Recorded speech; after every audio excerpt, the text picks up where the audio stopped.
पाकिस्तान में एक sex scandal का पर्दाफाश होने के बाद खलबली मच गई है। पाकिस्तान के बहावलपुर की इस्लामिया यूनिवर्सिटी में छात्राओं के हजारों अश्लील वीडियो मिलने से सनसनी फैल गई है। पाकिस्तानी मीडिया के मुताबिक बहावलपुर की इस्लामिया यूनिवर्सिटी से छात्राओं के करीब 5,500 अश्लील वीडियो क्लिप्स मिले हैं। बताया जा रहा है कि इस सेक्स स्कैंडल के पीछे यूनिवर्सिटी के सिक्योरिटी ऑफिसर का हाथ था, जो छात्राओं को अच्छे मार्क्स का लालच देकर उनके न्यूड वीडियो बनवाता था। यही नहीं, अश्लील वीडियो मामले में सिक्योरिटी ऑफिसर के साथ यूनिवर्सिटी के कई प्रोफेसर और स्टाफ भी शामिल है। ये लोग स्टूडेंट्स को ब्लैकमेल कर वीडियो भेजने के लिए कहते थे।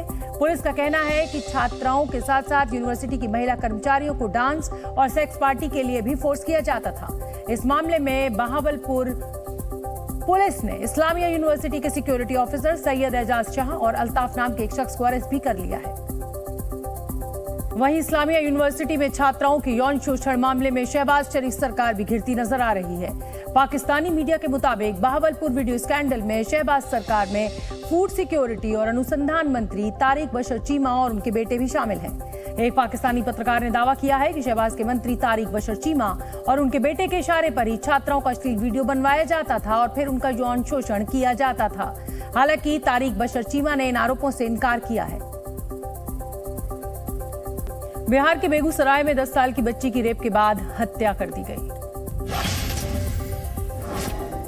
आरोपियों ने पुलिस से बचने के लिए बच्ची के शव को बेसमेंट में छिपा दिया था। पुलिस ने बच्ची के शव को बरामद कर लिया है, जबकि हत्या और गैंगरेप के आरोप में 6 लोगों को हिरासत में लिया गया है। बच्ची का शव पड़ोसी के बेसमेंट से मिलने के बाद लोगों का गुस्सा फूट पड़ा। जिस घर में बच्ची का शव मिला था उसे लोगों ने आग के हवाले कर दिया। दिल्ली के अरबिंदो कॉलेज के बाहर कुछ बदमाशों ने लड़की पर रॉड से हमला बोल दिया। हमले में लड़की की मौत हो गई, जबकि पुलिस ने हत्या में इस्तेमाल रॉड को बरामद कर लिया है। उत्तराखंड के नैनीताल में केबल कार में अचानक तकनीकी खराबी आ गई और इस दौरान 12 लोग उसी में फंसे रह गए। करीब 1 घंटे तक वो हवा में झूलते रहे। बाद में सभी को सफलतापूर्वक वहां से निकाल लिया गया। अपने फेसबुक फ्रेंड से निकाह की खबरों को अफवाह बताने वाली अंजू की अब पोल खुल गई है। खुद अंजू के पार्टनर, दोस्त या कहें शौहर नसरुल्लाह ने मान लिया कि अंजू से उसका निकाह हो चुका है। इंडियन मीडिया से बातचीत करते हुए पाकिस्तान के खैबर पख्तूनख्वा में रहने वाले नसरुल्लाह ने अपने और अंजू के रिश्तों को लेकर चल रहे कयासों पर विराम लगा दिया। नसरुल्लाह ने बताया कि अंजू ने बिना किसी दबाव के अपनी मर्जी से इस्लाम अपना लिया है। अंजू को बहुत जल्द पाकिस्तान की नागरिकता भी मिल जाएगी। अंजू को पाकिस्तान की सरकार नौकरी के साथ साथ एक घर भी देगी। अंजू अगस्त में भारत आएगी और अपने बच्चों को साथ लेकर वापस पाकिस्तान लौट जाएगी। अभी तक मीडिया को अपने रिश्ते को लेकर बरगलाने की कोशिश करने वाले नसरुल्लाह ने आखिरकार सारा भेद खोल ही दिया। उसने साफ कर दिया कि वो और अंजू इश्क में गिरफ्तार हैं, निकाह कर चुके हैं और अब अंजू पाकिस्तान में ही रहेगी। आपके अपने न्यूज चैनल जी न्यूज ने सबसे पहले आशंका जताई थी कि अंजू और नसरुल्लाह का निकाह हो चुका है। कोर्ट जाकर दोनों ने हलफनामा भी दिया और अंजू अब फातिमा बन चुकी है। जी न्यूज ने आपको सबसे पहले अंजू के निकाहनामे और उससे जुड़े हलफनामे की तस्वीर भी दिखाई थी, जिसमें साफ साफ लिखा हुआ था कि अंजू ने इस्लाम अपना लिया है। अंजू ने फातिमा बनकर नसरुल्लाह से निकाह कर लिया है।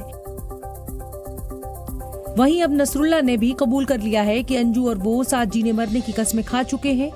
लेकिन अंजू के शौहर नसरुल्लाह ने कुछ और दावे भी किए हैं। इंडियन मीडिया से बातचीत में नसरुल्लाह ने कहा कि अंजू को इस बात का डर सता रहा है कि अगर वो हिंदुस्तान लौटी तो उस पर हमला हो सकता है। अंजू 3 साल से अपने पति से अलग रह रही थी और कोर्ट में तलाक के लिए अपील भी कर चुकी थी। साथ ही नसरुल्लाह ने यह भी दावा किया कि बच्चों की वजह से ही अंजू भारत वापस आ रही है और वीजा खत्म होने से पहले ही वहां पहुंच जाएगी। अब सवाल यह है कि अंजू और नसरुल्लाह ने अपने रिश्ते का इजहार करने में इतनी देर क्यों लगाई, इतनी भूमिका क्यों बांधी, बार बार मीडिया को बरगलाने की कोशिश क्यों की। और सवाल इस बात को लेकर भी उठने लगे हैं कि अंजू और उसके पाकिस्तानी शौहर नसरुल्लाह टुकड़ों में अपने निकाह के सबूत बिखेरने के साथ ही शादी की बात से इनकार क्यों करते रहे। पहले अंजू और नसरुल्लाह का वीडियो शूट सामने आया, फिर दोनों की दोस्तों के संग डिनर पार्टी की तस्वीरें सामने आई, लेकिन इस सब के बीच दोनों के निकाह की बात से इनकार करने का वीडियो भी सामने आया था। कयास लगाए जा रहे हैं कि अंजू और नसरुल्लाह अपनी शादी को सीक्रेट रखना चाहते थे। अंजू का प्लान था कि वो गुपचुप तरीके से पाकिस्तान में निकाह करे, फिर भारत लौटे और अपने बच्चों के साथ दोबारा पाकिस्तान चली जाए। तब तक उसे पाकिस्तान की नागरिकता भी मिल जाएगी और इतना हंगामा भी नहीं होता। ये सारा कुछ इसलिए क्योंकि उसने अपने पहले पति अरविंद से तलाक नहीं लिया था।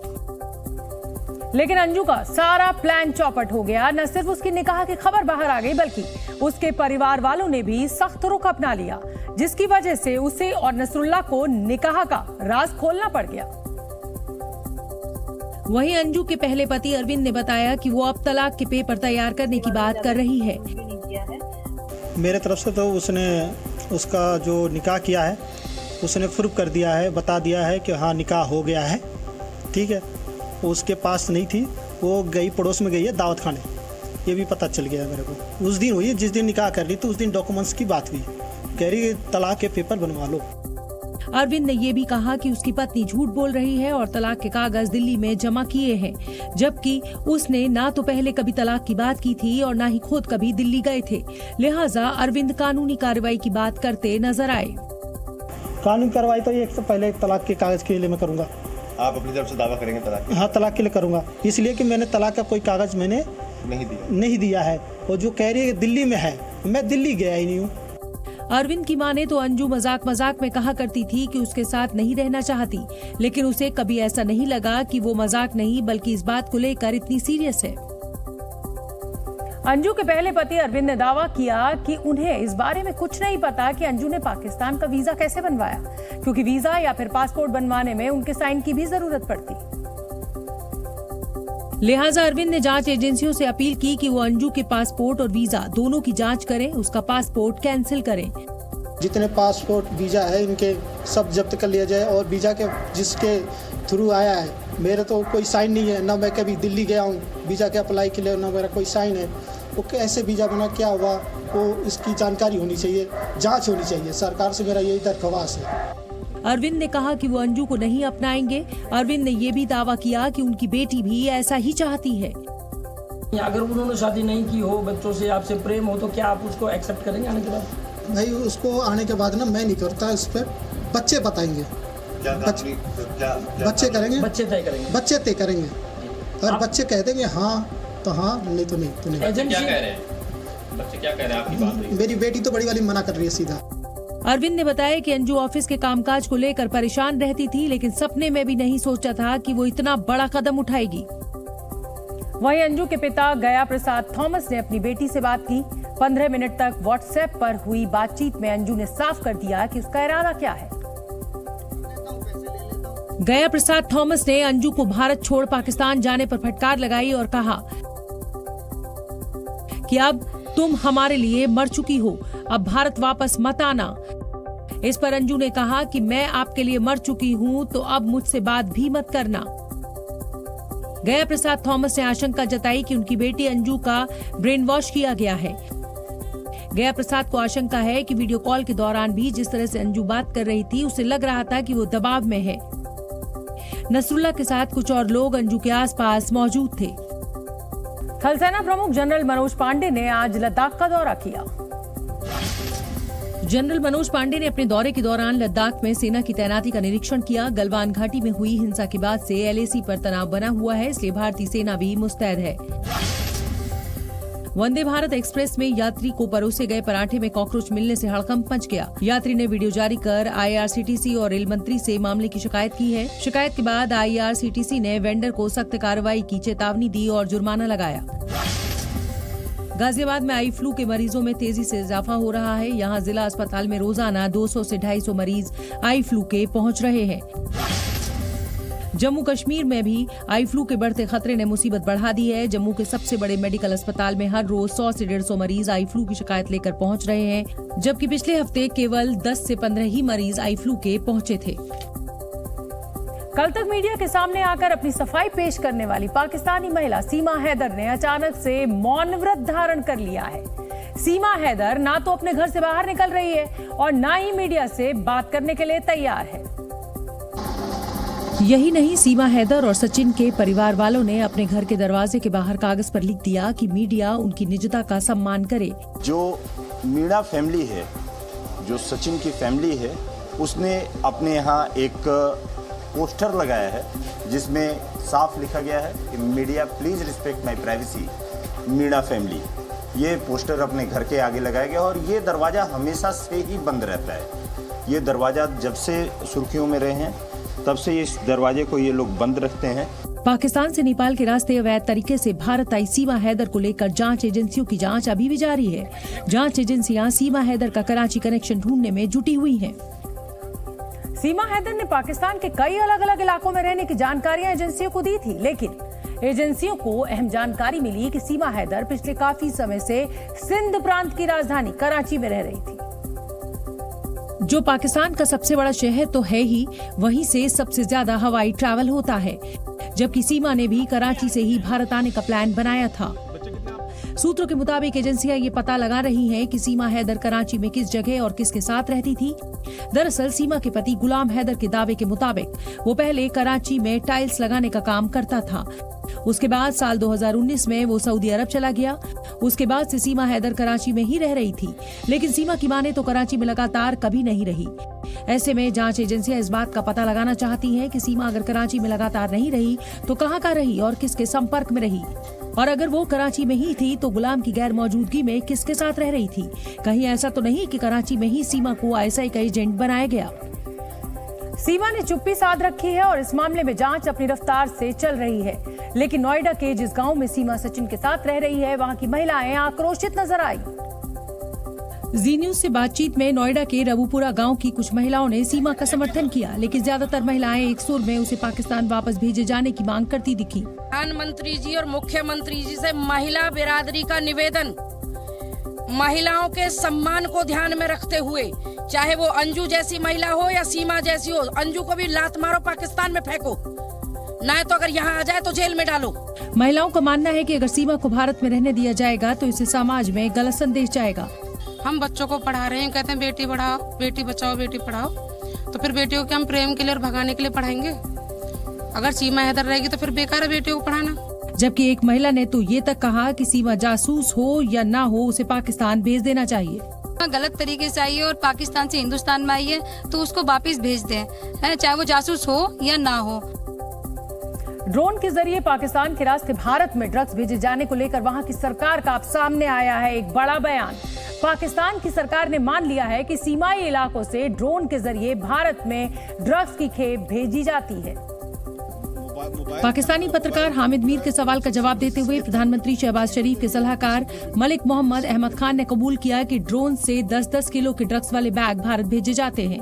अभी रिसेंटली एक दो इंसिडेंट ऐसे हुए हैं जिसपे 10-10 केजी हीरोइन बांध के ड्रोन्स के ऊपर उसको फेंक रहे हैं बाहर। लगी हुई एजेंसीज रोकने के लिए। हालांकि शहबाज शरीफ के सलाहकार ने इसे मजबूरी का नाम देने की कोशिश की। उन्होंने कहा कि पाकिस्तान के कसूर में बाढ़ प्रभावितों तक मदद नहीं पहुंची, जिसकी वजह से वो ड्रग्स तस्करी के काम में लग गए। अब तक पाकिस्तान की सरकार इस बात को सिरे से खारिज करती आ रही थी कि उसके इलाके से ड्रोन के जरिए ड्रग्स की तस्करी की जाती है, जबकि पंजाब और जम्मू के कई इलाकों में ऐसे ड्रोन बरामद किए जाते रहे हैं जो पाकिस्तान से ड्रग्स लेकर उड़े थे। दिल्ली के तिहाड़ और मंडोली जेल में खुफिया रिपोर्ट के आधार पर की गई खुदाई में चौंकाने वाली चीजें मिली हैं। जेल प्रशासन के मुताबिक तिहाड़ जेल में कई जगहों पर गड्ढा खोदकर हथियार और मोबाइल फोन छिपाए गए थे, जिनको अब इस खुदाई के बाद बरामद किया गया है। खुदाई में 3 स्मार्टफोन, 2 कीपैड वाले मोबाइल, 2 डेटा केबल और 1 एडाप्टर भी मिला है। वहीं जेल प्रशासन को तिहाड़ की खुदाई में 1 चाकू और 1 सुआ भी मिला है। वहीं मंडोली जेल में हुई खुदाई में 3 मोबाइल फोन और 3 सिम कार्ड मिले हैं। साथ ही मंडोली जेल से सिगरेट, बीड़ी समेत कई और सामान भी बरामद किए गए हैं। बताया जा रहा है कि ये सारा सामान जेल कर्मियों की मिली भगत से ही अंदर पहुंचा था और इनको पुलिस वालों से बचाने के लिए कैदियों ने जेल के भीतर गड्ढा करके छिपा दिया था। जेल प्रशासन पूरे मामले की जांच में जुटा हुआ है कि आखिर ये सामान जेल में भीतर पहुंचा कैसे और इस घोरक धंधे में किस किस की मिली भगत है। प्रधानमंत्री मोदी ने गुजरात के गांधीनगर में सेमिकॉन इंडिया का उद्घाटन किया। कार्यक्रम को संबोधित करते हुए प्रधानमंत्री नरेंद्र मोदी ने सेमीकंडक्टर उद्योगों को हर सुविधाएं देने की बात कही। पीएम मोदी ने कहा कि भारत कभी मोबाइल फोन का आयातक था, लेकिन आज उनका निर्यात कर रहा है। 21वीं सदी के भारत में आपके लिए अवसर ही अवसर है। ज्ञानवापी में सर्वे के लिए एएसआई ने आईआईटी कानपुर से मदद मांगी है। कोर्ट का आदेश मिलने के बाद एएसआई की टीम के साथ आईआईटी कानपुर की एक टीम भी वाराणसी जाएगी, जो जीपीआर टेक्नोलॉजी से पता लगाएगी कि ज्ञानवापी में मंदिर था भी या नहीं। मथुरा के प्रेम मंदिर के सामने स्थित एक रेस्टोरेंट में आग लग गई। आग लगने से रेस्टोरेंट मालिक को लाखों का नुकसान हुआ।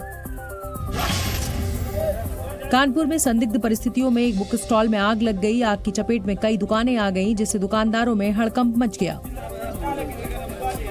मणिपुर के मुद्दे पर आज भी संसद के दोनों सदनों में जोरदार हंगामा चलता रहा। लोकसभा में अध्यक्ष ओम बिरला के सदन में पहुंचते ही विपक्षी बेंच से नारेबाजी होने लगी और विपक्षी सांसद अविश्वास प्रस्ताव पर तुरंत चर्चा कराने की मांग करने लगे। सर 1978 में सर 10 मई को इस सदन में विपक्ष ने एक मतलब अविश्वास प्रस्ताव लाए थे। उसी दिन चर्चा शुरू हो गई थी। उसी दिन चर्चा शुरू हो गई थी। आज क्यों ऐसा देर हो रहा है सर? ये आपने आप व्यवस्था दी है, मैं उस पर व्यवस्था दूंगा। आप प्रश्नकाल नहीं चला जाते। इस बीच संसदीय कार्य मंत्री ने कहा कि स्पीकर जब तय करें कि सरकार चर्चा को तैयार है। उन्होंने विपक्ष को भी सरकार गिराने की चुनौती दे दी। हालांकि इस दौरान भी विपक्षी सांसद लगातार हंगामा करते रहे, जिसके बाद सदन की कार्यवाही 12 बजे तक के लिए स्थगित कर दी गई। नियम के अनुसार 10 दिन समय है सर। आप जब भी डिसाइड करेंगे हम तो तैयार है सर। इसके अलावा मैं ये भी बोलना चाहता हूँ, अगर इतना अविश्वास है तो सरकार के पास नंबर है, ऐसे वो समझते हैं तो तुरंत हमारा बिल निरस्त करने दो, हमारा बिल पास करने दो, सब ऑटोमेटिकली सब झंझट खत्म है। कार्रवाई आज 12 बजे तक के लिए स्थगित की जाती है। 12 बजे जब लोकसभा की कार्यवाही फिर शुरू हुई, तब भी विपक्ष का हंगामा जारी रहा। विपक्षी सदस्य स्थगन प्रस्ताव पर दिए गए नोटिस पर व्यवस्था देने की मांग करते नजर आए, जिसके बाद पीठासीन अधिकारी राजेंद्र अग्रवाल ने जानकारी दी कि कोई नोटिस मंजूर नहीं किया गया है। माननीय सदस्यगण, कुछ विषयों पर स्थगन प्रस्ताव की सूचनाएं प्राप्त हुई हैं। माननीय अध्यक्ष जी ने स्थगन प्रस्ताव की किसी भी सूचना के लिए अनुमति प्रदान नहीं की है।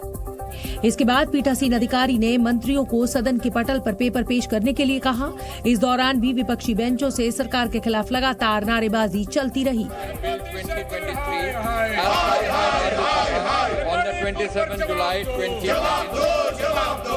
सदन में पहुंचे विपक्षी सांसद अपने हाथों में इंडिया फॉर मणिपुर लिखे पोस्टर्स लिए हुए थे। इस दौरान पीठासीन अधिकारी ने कुछ विधेयक भी पारित कराए। हालांकि विपक्षी सांसदों की नारेबाजी लगातार चलती रही, जिसके बाद लोकसभा की कार्यवाही सोमवार सुबह तक के लिए स्थगित कर दी गई। सभा की कार्यवाही सोमवार दिनांक 31 जुलाई 2023 को प्रातः 11 बजे तक के लिए स्थगित की जाती है। राज्यसभा में भी विपक्षी सांसदों ने हंगामा किया और इस बीच टीएमसी सांसद डेरेक ओब्रायन ने कुछ ऐसा कर दिया जिससे सभापति जगदीप धनखड़ बेहद नाराज हो गए और उन्होंने राज्यसभा की कार्यवाही पूरे दिन के लिए स्थगित कर दी। Mister Derek O'Brien, it has become your habit to engage into theatrics. You every time rise, you think it is your prerogative. The minimum thing which you can exemplify is to show respect to the chair. If I am saying something, you rise and create theatrics. दरअसल विपक्ष के सांसद मांग कर रहे थे कि सारे काम स्थगित करके मणिपुर के मुद्दे पर चर्चा की जाए। इस पर सभापति जगदीप धनखड़ अपनी व्यवस्था दे रहे थे। तभी टीएमसी सांसद डेरेक ओब्रायन खड़े होकर कुछ बोलने लगे और इससे सभापति नाराज हो गए। Don't thump the table. Don't thump it. It is not a theatrics. We will not countenance this. No, I am so sorry. No, I will call the leaders. No, sorry. The house is adjourned for the day. We can't suffer this. And to meet on Monday, the 31st July. सभापति के इतना कहने पर TMC सांसद भड़क भी गए और उन्होंने बोलना शुरू कर दिया। इस दौरान सभापति और टीएमसी सांसद में तीखी बहस हुई। शनिवार और रविवार होने के कारण अगले 2 दिन संसद की कार्यवाही नहीं चल पाएगी। हालांकि इस दौरान भी विपक्षी दल मणिपुर के मुद्दे को कमजोर नहीं पड़ने देना चाहते। इसलिए उनका एक प्रतिनिधि मंडल कल से 2 दिन के दौरे पर मणिपुर पहुंचेगा और वहां के जमीनी हालात देखेगा। इंडिया के सारे घटक दल जाएंगे, वहां से कल जाना है उनको, परसों लौट के आएंगे। निश्चित रूप से वो अपने अनुभव साझा करेंगे। विपक्ष के 20 सदस्यों का डेलीगेशन मणिपुर जाएगा। इस दौरान विपक्ष के नेता मणिपुर की राज्यपाल से भी मुलाकात करेंगे। इंडिया का डेलीगेशन मणिपुर जाएगा, वहाँ के समाज के सभी घटकों से चर्चा होगी, प्रशासन से चर्चा होगी, राज्यपाल से मुलाकात होगी और फिर दिल्ली में आकर उस बारे में खड़गे साहब बात करेंगे। विपक्षी दलों के बीच सांसदों के मणिपुर जाने पर बीजेपी ने पलटवार किया। बीजेपी नेता रविशंकर प्रसाद ने दावा किया कि अब मणिपुर में हालात सुधर रहे हैं। उन्होंने सवाल किया कि ऐसे माहौल में विपक्षी नेता क्या करने मणिपुर जा रहे हैं। वहाँ शांति हो रही है। वो जो महिलाओं के साथ बहुत दुर्भाग्यपूर्ण घटना हुई थी, उसके प्रमुख आरोपी को पकड़ लिया गया, मोबाइल जब्त कर लिया गया, कार्रवाई पूरी हो गई है। स्वयं आप लोगों को बताया गया कि प्रधानमंत्री स्वयं कितने चिंतित हैं। अब ऐसे में वो जा रहे हैं तो जाए, कृपया करके रायता नहीं फैलाएं। वहीं संसदीय कार्य मंत्री प्रहलाद जोशी ने कहा कि विपक्षी नेता मणिपुर जाना चाहते हैं तो जाएं, इसमें केंद्र सरकार का कोई रोल नहीं है। स्टेट गवर्नमेंट, उधर के स्थानीय प्रशासन जो है उनको कैसे कहां लेके जाना, कैसे व्यवस्था करना, वो देखेंगे, हमारा काम नहीं है। इस बीच चीफ जस्टिस डीवाई चंद्रचूड़ की छुट्टी पर होने के कारण मणिपुर पर सुप्रीम कोर्ट में सुनवाई टल गई है। एलएसी पर चीन की हेकड़ी का मुंह तोड़ जवाब देने के लिए भारतीय सेना हर तरह से मुस्तैद है। एलएसी पर जवानों और आधुनिक हथियारों की तैनाती के साथ सेना ने भाषा को भी हथियार बनाने की मुहिम शुरू कर दी है। जानकारी के मुताबिक भारतीय सेना ने अपने सैनिकों को चीन की भाषा मैंडरीन सिखाने वाले कोर्सेज की तादाद 4 गुना बढ़ा दी है। अब तक सेना के एजुकेशनल कोर के पंचमढ़ी स्थित हेडक्वार्टर में मैंडरीन भाषा का सिर्फ एक कोर्स चलाया जाता था। 2 साल के इस कोर्स में 10 अफसरों और 30 सैनिकों को मैंडरीन भाषा सिखाई जाती है। लेकिन गलवान घाटी में हुई झड़प के बाद सेना ने अब ऐसे कोर्सेज की संख्या को बढ़ाकर 4 कर दिया है। कोर्स पूरा होने पर कुछ अफसरों और जवानों को चुनकर उन्हें पोस्ट ग्रेजुएट कोर्स के लिए भेजा जाता है। पोस्ट ग्रेजुएशन कोर्स के लिए सेना ने राष्ट्रीय रक्षा विद्यालय, गुजरात केंद्रीय विश्वविद्यालय और तेजपुर विश्वविद्यालय से समझौता भी किया है। भारत और चीन के बीच 3400 किलोमीटर लंबी सीमा है, जिसे लेकर कई जगहों पर मतभेद है। लद्दाख और अरुणाचल प्रदेश में दोनों देशों के सैनिकों के बीच कई बार हिंसक झड़प हो चुकी है। हालांकि दोनों देशों के बीच हुए अलग अलग समझौतों के कारण विवाद होने पर भी हथियारों का इस्तेमाल नहीं होता है। लेकिन दोनों देशों के जवान अक्सर बहस और फिर मारपीट में उलझ जाते हैं और इसीलिए भारतीय जवानों को मैंडरीन सिखाई जा रही है, ताकि सरहद पर जब चीन के जवानों से टकराव हो तो हमारे जवान उनके साथ बेहतर तरीके से चर्चा कर सके और विवाद को टाला जा सके। जम्मू कश्मीर के राजौरी में भारी बारिश की वजह से हालात पहले से ज्यादा बिगड़ गए। वहां रियासी इलाके में आसमान से बरसी इस आफत ने लोगों की मुश्किलों को और बढ़ा दिया, जिसका एक रोंगटे खड़े कर देने वाला वीडियो भी सामने आया, जिसमें दिखा कि बारिश की वजह से वहां पहाड़ का एक बड़ा हिस्सा कुछ ही पलों में देखते ही देखते भरभरा कर गिर गया। पहले पहाड़ से थोड़ा मलबा खिसकता हुआ दिखा, लेकिन उसके बाद पूरा का पूरा हिस्सा नीचे खाई में समा गया। ओए भाई भाई,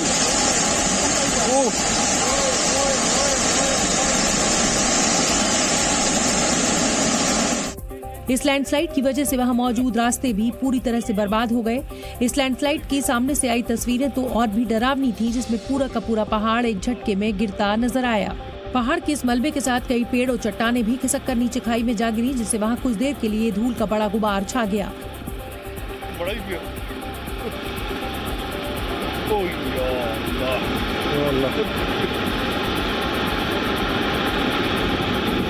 बताया जा रहा है कि इस लैंडस्लाइड की वजह से नीचे घाटी में मौजूद कुछ मकानों को भी नुकसान हुआ, साथ ही बुद्धाल से छसाना तक की रोड भी बंद हो गई। उत्तराखंड में पिथौरागढ़ में एक गाड़ी पहाड़ से गिरे मलबे की चपेट में आ गई। राहत की बात यह रही कि पहाड़ से जब मलबा गिरना शुरू हुआ तो गाड़ी में सवार लोग उससे कूद कर निकल गए, जिससे गाड़ी तो मलबे में फंस गई, लेकिन उसमें सवार लोगों की जान बच गई। गाड़ी जिस जगह फंसी थी उसके आसपास की पूरी सड़क भी मलबे के साथ टूटकर नीचे खाई में बह रही नदी में समा गई थी। सिर्फ कुछ इंच ही ये सड़क बची थी, जिसमें फंसी गाड़ी मलबे में दबी नजर आई। बताया गया धारचूला से पिथौरागढ़ जा रही इस गाड़ी में 4 लोग सवार थे। थोड़ा सा बची है, वरना गाड़ी जो है नीचे चले जाती है। वहीं पिथौरागढ़ के दूसरे हिस्सों में भी भूस्खलन की वजह से आवाजाही पर बुरा असर पड़ा।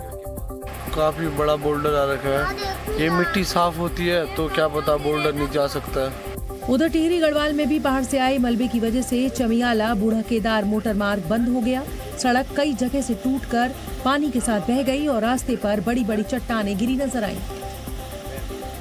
उधर उत्तरकाशी में हुई लैंडस्लाइड की वजह से गंगोत्री यमुनोत्री नेशनल हाईवे को बंद करना पड़ा। मलबा गिरने की वजह से 2 जगहों पर ये रास्ता बंद हुआ, जिसे मशीनों की मदद से फिर साफ किया गया। महाराष्ट्र के पालघर में नदी के तेज बहाव में फंसे एक बच्चे को इलाके के लोगों ने डूबने से बचाया। बारिश की वजह से नदी का जलस्तर काफी बढ़ गया था, जिससे बच्चा जो है वो वहीं का वहीं पानी में फंस गया था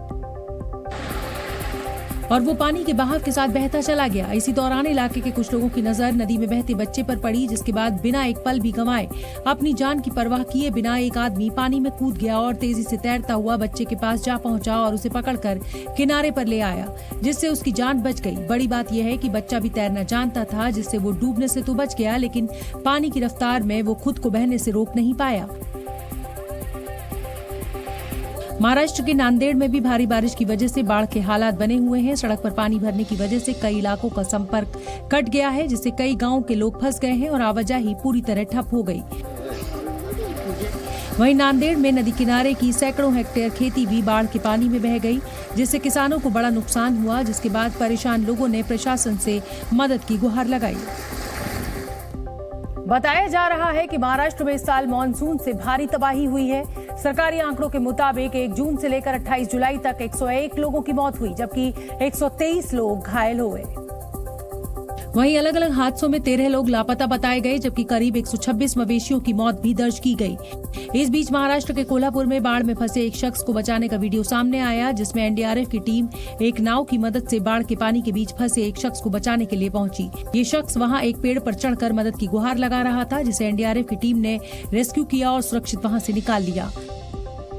मानसून की मार से महाराष्ट्र का लातूर भी नहीं बच पाया। वहां सड़क पर आए सैलाब में कई लोग पानी की धार के बीच फंसे नजर आए, जो एक दूसरे का हाथ पकड़कर सड़क पार करने की कोशिश करते दिखे। इस दौरान पानी का बहाव इतना तेज था कि ये गलत कदम जान पर भारी पड़ सकता था, लेकिन लोगों ने हिम्मत नहीं हारी और एक दूसरे का हाथ पकड़कर किसी तरह वो रास्ता पार करने में कामयाब रहे। मुंबई से सटे नाला सोपारा में भी भारी बारिश की वजह से शहर टापू बन गया। हालात इतने ज्यादा बिगड़ गए कि गाड़ियों की रफ्तार पर ब्रेक लग गया और पैदल चलना तक मुश्किल हो गया। जहां तक नजर गई वहां तक सिर्फ पानी ही पानी दिखाई दिया। कई इमारतों की निचली मंजिल के घरों में पानी भर गया, जिससे लोगों को खासी दिक्कतों का सामना करना पड़ा। वहीं सड़क किनारे मौजूद दुकानों में भी पानी भर गया। वहीं कई गाड़ियां पानी में फंसकर बंद हो गईं, जिन्हें लोग धक्का देकर ले जाते नजर आए। इलाके के लोगों ने दावा किया कि पिछले 4-5 दिनों में यही हालात हैं, जिससे बीमारी का खतरा और बढ़ गया है। उधर राजस्थान के जालौर में बारिश से बाढ़ जैसे हालात बन गए। शहर की सड़कों पर सैलाब आ गया, जिससे कई इलाकों का संपर्क कट गया। इस दौरान पाइप से बनाई नाव में सवार कुछ बच्चे जान जोखिम में डालकर स्कूल जाते हुए भी नजर आए। वहीं जालौर में पानी के तेज बहाव से कई रास्ते भी जमीन में कटाव होने की वजह से बह गए। उधर छत्तीसगढ़ के बीजापुर में भी मूसलाधार बारिश से बाढ़ जैसे हालात पैदा हो गए। सड़कों पर पानी भरने से गाड़ियों की रफ्तार पर ब्रेक लग गया, साथ ही कई जगहों पर सड़कें भी धंस गईं। मौसम की मार से जूझ रहे गुजरात के नवसारी में हालात अभी भी बेहद खराब बने हुए हैं। बीती रात हुई भारी बारिश की वजह से पूर्णा नदी का जलस्तर एक बार फिर बढ़ गया, जिससे लोगों की मुसीबतें और बढ़ गईं। बताया गया कि पूर्णा नदी के पानी की वजह से आसपास के इलाकों में बाढ़ जैसे हालात बने हुए हैं। वहीं कमर तक भरे इस पानी में कुछ बच्चे खेलते हुए नजर आए। वहीं सड़क पर आए समुद्र ने कई मकानों को डुबा दिया, जबकि कई इमारतें पहली मंजिल तक डूबी नजर आईं। सड़कों पर भरे पानी को देखकर ऐसा लगा कि किसी टापू पर शहर को बसाया गया हो। जहां तक नजर गई वहां दूर दूर तक रफ्तार में बहता पानी ही नजर आया, जिसकी वजह से वहां लोग घरों में कैद होने को मजबूर हैं। वहीं जो लोग मजबूरी में निकले भी उन्हें कमर तक पानी में डूबकर जाना पड़ा। वहीं पूर्णा नदी का जलस्तर भी खतरे के निशान को पार कर ऊपर मौजूद पुल तक पहुंच गया। बीती रात हुई बारिश की वजह से पानी कई फीट और बढ़ गया, जिसमें लोगों के घरों की पहली मंजिल पूरी तरह डूब गई। वहीं कई घरों के अंदर भी पानी कमर के ऊपर तक भर गया। मकान, दुकान सब के सब पानी में डूबे नजर आए। हिमाचल प्रदेश के मनाली में मानसून की मार से सड़कों पर सैलाब आ गया। बारिश की वजह से वहां पहाड़ों से आए पानी के साथ साथ बड़े बड़े पत्थर बहकर शहर की सड़कों पर फैल गए, जिससे लोगों की मुसीबतें और बढ़ गई। सड़क का ऐसा कोई कोना नजर नहीं आया जहां बहते हुए पानी के बीच बड़े बड़े पत्थर न नजर आ रहे हो। तस्वीरों को देखकर ऐसा लगा कि मानो वहां शहर के बीच से कोई नदी बह रही हो। पहाड़ से आए इस मलबे की वजह से सड़कों को भारी नुकसान हुआ और जगह जगह रास्ते बंद हो गए। लेकिन इसके बाद भी कुछ लोग उन्हीं रास्तों से अपनी गाड़ियों को मुश्किल हालात में निकालते नजर आए। वहीं शहर का हाल तो और भी बुरा नजर आया। जहां भी नजर गई वहां हर तरफ सड़क पर पत्थरों के बड़े बड़े ढेर लगे दिखाई दिए, जिससे वहां लोगों का पैदल चलना भी चुनौती बन गया। ऊपर से सड़कों पर बहते पानी ने परेशानी को और बढ़ा दिया, जिसके बाद मशीनों की मदद से रास्ते को खोलने की कोशिश भी की गई। हिमाचल प्रदेश के रामपुर में भी कई जगह पर भारी लैंडस्लाइड की वजह से रास्ते बंद हो गए हैं, जिसके बाद मजबूरी में लोग उसी मलबे के ऊपर से पैदल जाने को मजबूर दिखे। देश में चीतों का इकलौता घर कहे जाने वाले कूनो नेशनल पार्क से बुरी खबरों के आने का सिलसिला थमने का नाम नहीं ले रहा है। जानकारी के मुताबिक मादा चीता निर्भया की गर्दन में बंधा रेडियो कॉलर खराब हो गया है, जिसकी वजह से जेल अधिकारियों को ट्रांसमीटर पर निर्भया के रेडियो कॉलर से कोई सिग्नल नहीं मिल पा रहा और सिग्नल नहीं मिलने की वजह से ना तो निर्भया की लोकेशन मिल पा रही है और ना ही कोई जानकारी। मादा चीता निर्भया कूनो नेशनल पार्क के खुले बाड़े में घूम रही है, लेकिन वो कहां है, किस हाल में है, ये फिलहाल कोई नहीं जानता। कूनो के अधिकारियों के मुताबिक खुले जंगल में अभी 2 चीते मौजूद हैं, जिनमें सिर्फ एक की ही लोकेशन मिल पा रही है। निर्भया की तलाश में जेल कर्मचारी उन इलाकों में सर्च ऑपरेशन चला रहे हैं जहां उसको अक्सर देखा जाता था। कूनो नेशनल पार्क के आसपास बसे कुछ गांव वालों का कहना है कि उन्होंने निर्भया को पार्क की बाहरी सीमा पर स्थित पश्चिम मोरवान के जंगल में देखा है। बीते 6 महीने में 5 चीतों और भारत में जन्म लेने वाले 3 शावकों की मौत हो चुकी है। अभी कूनो नेशनल पार्क में 15 चीते और 1 शावक है, जिनको अलग अलग बाड़ों में रखा गया है। समाजवादी पार्टी के नेता स्वामी प्रसाद मौर्य के बद्रीनाथ मंदिर पर दिए बयान पर अब विवाद गहरा गया है। दरअसल स्वामी प्रसाद मौर्य ने दावा किया कि बौद्ध मठ को तोड़कर बद्रीनाथ मंदिर बनाया गया, जिसके बाद उत्तराखंड के मुख्यमंत्री पुष्कर सिंह धामी ने तीखी प्रतिक्रिया दी। जिस गठबंधन के वो हिस्से हैं, ये स्वाभाविक है कि उनका बयान इस प्रकार का आना ही है, क्योंकि जो हर चीज को बांटने पर विश्वास करते हैं और तुष्टीकरण पर विश्वास करते हैं, इसलिए कोई आश्चर्य नहीं है। लेकिन उनके नाम के आगे स्वामी हैं, कम से कम उनको ऐसे बयान देने से पहले सोचना चाहिए। वहीं बीजेपी ने आरोप लगाया कि अखिलेश यादव के निर्देश पर समाजवादी पार्टी के नेता तुष्टीकरण की नीति को आगे बढ़ा रहे हैं। समाजवादी पार्टी के नेताओं में ये होड़ मची हुई है कि कौन कितना ज्यादा हिंदुओं को, हिंदू धर्म स्थलों को, साधु संतों को या हिंदू धर्म ग्रंथों को कितना अपमानित कर सकता है। वो चुनावी मुद्दा बना करके जानबूझ करके मजहबी तुष्टीकरण और ध्रुवीकरण करना चाहते हैं, लेकिन ये पासा समाजवादी पार्टी को बहुत उल्टा पड़ेगा, महंगा पड़ेगा। दरअसल ज्ञानवापी परिसर के एएसआई सर्वे पर बोलते वक्त स्वामी प्रसाद मौर्य ने हिंदू धर्म स्थलों का जिक्र कर दिया। उन्होंने आरोप लगाया कि जितने हिंदू तीर्थ स्थल हैं, वो बौद्ध मठ तोड़कर बनाए गए। इसलिए ये भी पता लगाना चाहिए कि मंदिर से पहले क्या था। अगर सर्वे हो तो इस बात का भी सर्वे हो कि मंदिर के पहले क्या था। मस्जिद के ही पहले नहीं, मंदिर के पहले क्या था। हम तो ये कहते हैं जितने भी हिंदू धर्म तीर्थ स्थल हैं, ये सब पहले बौद्ध मठ थे, बौद्ध मंदिर थे और बौद्ध धर्मावलंबियों का सेंटर था, उसको तोड़ करके मंदिर बनाए गए हैं। स्वामी प्रसाद यही नहीं रुके, उन्होंने बद्रीनाथ मंदिर का नाम लेकर कहा कि वहाँ भी पहले बौद्ध मठ था। बद्रीनाथ धाम विकिपीडिया में अभी भी लिखा हुआ है कि 8वीं शताब्दी तक वो बौद्ध मठ था। तो 8वीं शताब्दी तक बौद्ध मठ था। शंकराचार्य के जमाने में वो बौद्ध मंदिर तोड़ करके बनाया गया बद्रीनाथ धाम। स्वामी प्रसाद मौर्य रामचरितमानस पर दिए बयान के बाद पहले से ही हिंदू धर्माचार्यों के निशाने पर हैं। अब ऐसे में जब हिंदू धर्म स्थलों पर उनका विवादित बयान सामने आया तो संत और भड़क गए। इसलिए उन्होंने स्वामी प्रसाद मौर्य को अपनी मानसिकता सुधारने की सलाह दे दी। स्वामी प्रसाद मौर्य जी, अपने बुद्धि को शुद्ध कर लीजिए। भगवान बुद्ध हमारे 24 अवतार में से एक अवतार है और सनातन की ही एक शाखा है, बौद्ध परंपरा। भगवान बुद्ध, तो आपकी जो मानसिकता है, अपनी मानसिकता पहले ठीक कर लीजिए। वहीं राम जन्मभूमि के मुख्य पुजारी सत्येंद्र दास ने स्वामी प्रसाद मौर्य को हिंदू विरोधी करार दिया। वो केवल हिंदू देवी देवताओं पर या हिंदू ग्रंथों पर या मंदिरों पर या तीर्थ स्थानों पर इसी प्रकार की भाषा बोलता है। वो समझता है ऐसा बोलने से हमारे नाम होंगे और वर्चस्व बढ़ेगा, लेकिन नहीं है, ऐसा नहीं है। ग्लोबल वार्मिंग का दौर खत्म हो चुका है और अब ग्लोबल बॉयलिंग का युग चल रहा है। जी हां, पृथ्वी के बढ़ते तापमान का जिक्र करते हुए संयुक्त राष्ट्र के महासचिव एंटोनियो गुटेरेस ने ये बड़ा बयान दिया है और दुनिया भर के देशों से जलवायु परिवर्तन पर एक्शन लेने की अपील की। क्लाइमेट चेंज पर बोलते हुए यूएन महासचिव एंटोनियो गुटेरेस ने कहा कि ये सिर्फ शुरुआत है और बेहद डराने वाला है। Climate change is here, it is terrifying, and it is just the beginning.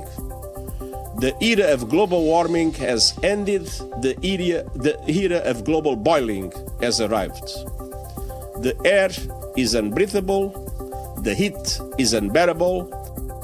जुलाई के महीने में पृथ्वी के तापमान ने पुराने सारे रिकॉर्ड तोड़ दिए हैं। तेजी से बढ़ते तापमान का हवाला देते हुए एंटोनियो गुटेरेस ने इसे दुनिया के लिए गंभीर खतरा कहा और कहा कि अब और समय नहीं बचा है, अब कोई बहाना नहीं चलेगा।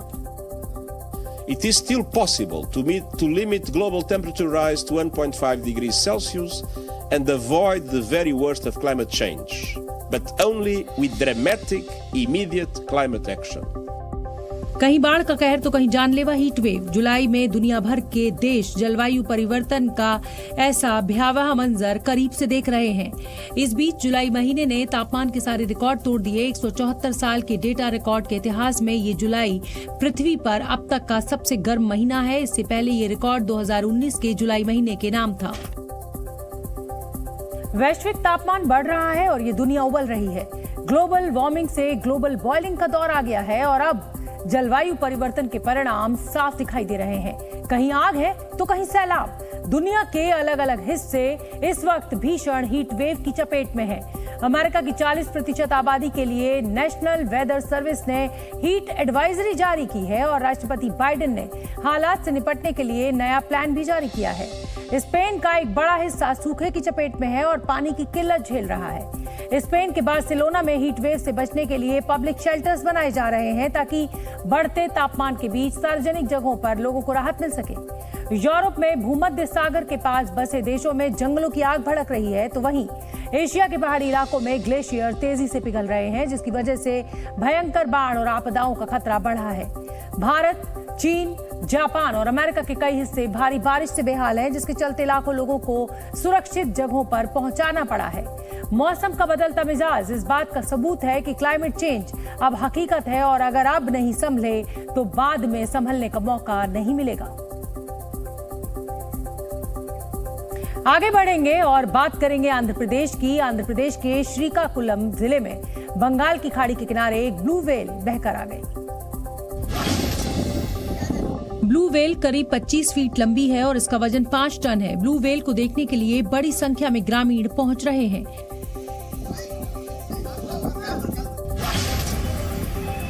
यूपी के अलीगढ़ में एक शख्स ने अपनी पत्नी पर पाकिस्तानी खुफिया एजेंसी आईएसआई का एजेंट होने की आशंका जताई है।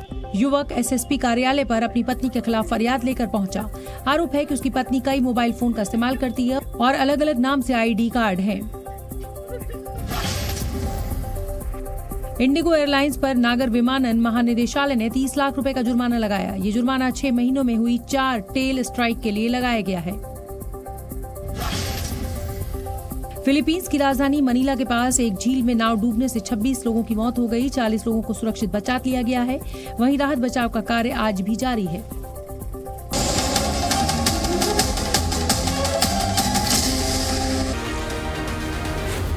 जी न्यूज़।